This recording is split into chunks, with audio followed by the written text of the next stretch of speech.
Clear deal. And Senator Lindsey Graham joins us. Good evening, sir. Thank you. And I guess congratulations is in order for your race on Tuesday. 6 more years on Greta. I know that's good or bad for us, but anyway, good for you. All right, this letter to Iran. This is a family program, outrageous, ill-conceived.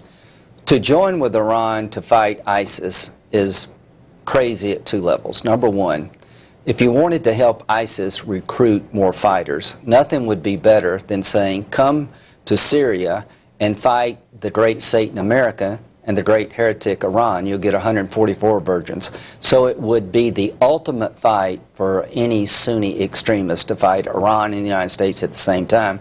And to the Syrian people, you're saying, we don't care about Assad anymore. We're just worried about ISIS. And we're going to join up with the Iranians who prop Assad up, who've given him the weapons to kill you. All right, it's even... This is nuts. Nuts, okay. It's complicated also by the fact that we've got this November 24th drop dead on the nuclear weapons deal. Right. That's not happening, is it? Well, the biggest fear I have beyond ISIS is a bad deal with Iran over their nuclear program. I fear they're going to give them a deal like North Korea, where they'll have an enrichment capability to be contained by the UN, and you saw what happened in North Korea. So here's what I'm going to do. The Republican-controlled Congress really does matter. I've got legislation with Senator Corker that says the following. If you do a deal with Iran, bring it over to the Senate, let us look at it and vote it up or down. If it's a good deal, I'll vote for it. If it's a bad deal, we'll vote it down. The administration is resisting Congress looking at this deal. The first piece of legislation Republicans should pass in the Senate is legislation requiring any deal with Iran come before the Senate. All right, well, this is disturbing because late this afternoon the UN report says Iran is stalling the weapons probe, and it also says that Iran is withholding critical information of its nuclear program. This is the UN, IAEA. So if we're trying to figure out some sort of deal, even the UN thinks that there's a big problem. Well, they have been lying and cheating for years about their nuclear program. They're not trying to develop a nuclear power program for peaceful purposes. They have been cheating and lying. They're trying to develop a nuclear bomb. If they ever get that capability, Sunni Arabs are not going to allow the Shia Persians a nuclear weapon without having one of their own. Then you're on the road to Armageddon. This could be the biggest mistake any president in modern history makes, is to do a bad deal with Iran. That's why I want it to come to the Senate. If it's a good deal, we'll vote yes. If it's a bad deal, we can stop it. What do you think Prime Minister Netanyahu? He's got to be going nuts.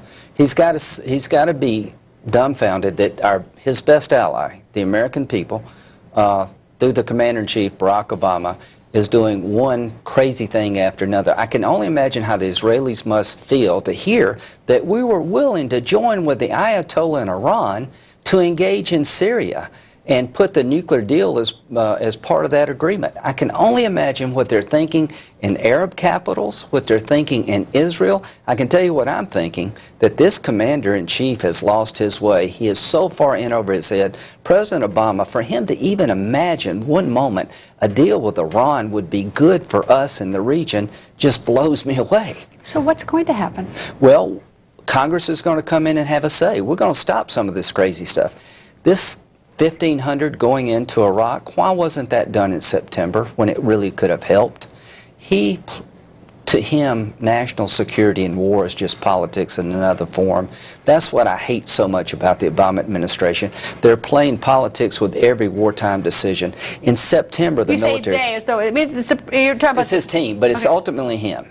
This 1,500 is not enough. You're going to need north of 10,000 American advisors to train. You're going to need American attack helicopters, AC-130 gunships to be able to liberate Fallujah and Mosul, ground that we bled for in the past. I don't even know what we should do or not do. The one thing that I'm not a military person. The thing that bothers me is that a decision about war is a political one. That's what bothers me. I want it to be made because we think it's a smart thing. It may not be the perfect decision, but that's what bothers me. To him, it's just another form of Chicago politics, and our national security is in a free fall. We're about to make mistakes that will haunt this country for decades, and I hope the Republican Congress with some Democrats can stop it. Senator, nice to talk to you, sir. Thank you. And up next, Ambassador John Bolton. He says President Obama's secret letter to Iran shows the president is desperate for a deal. Ambassador Bolton is here next. And follow me on Twitter right now. I'm threatening Iran's leader that Iran will not get help fighting ISIS if it does not strike a nuclear deal. Former UN Ambassador John Bolton joins us. Good evening, sir. Good evening. Glad to be here. What are your thoughts on this letter that President Obama sent the supreme leader in Iran are what? Well, I think it does show the president's desperate for a deal, that he's so worried that Iran is going to somehow escape his strategy, that he's trying to give additional incentive, what he thinks is additional incentive for Iran to cooperate. And I think the reaction in Tehran is to say, you know, we can squeeze more concessions out of the Americans on the nuclear deal, and I think that's likely to happen. I think the most troubling part for me, at least tonight, is that as we approach this November 24th deadline, and it doesn't look like this deadline is going to be met, I don't think we're going to work out a deal, but how in the world do you deal with a government that is sneaky, cheating, hiding, crooked? And I have as my source the UN report. The UN report that came out today that says Iran continues to withhold critical information about its nuclear program, and the IAEA expressed concern about the possible existence of undisclosed nuclear-related activities involving military-related organizations, including activities related to the development of a nuclear payload for a missile. So while we think we're dealing with them and they're on one page, this is going on behind the scenes, according to the UN. Well, I think it tells you everything you need to know. Iran has lied about its nuclear weapons program for 30 years. And here, on the verge of the administration trying to make this deal, is the IAEA saying again they're lying.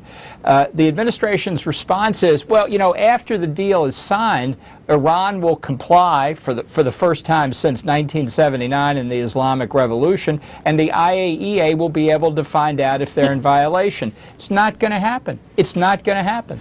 Is that something that even the Prime Minister Netanyahu can even live with? I mean, he has said very clearly when he speaks to the General Assembly at the UN is that there will be no nuclear enrichment capability for Iran when he's finished. And it seems like the U.S. now trying to negotiate something, but we find out that the people with whom we're negotiating aren't even remotely doing any fair dealing.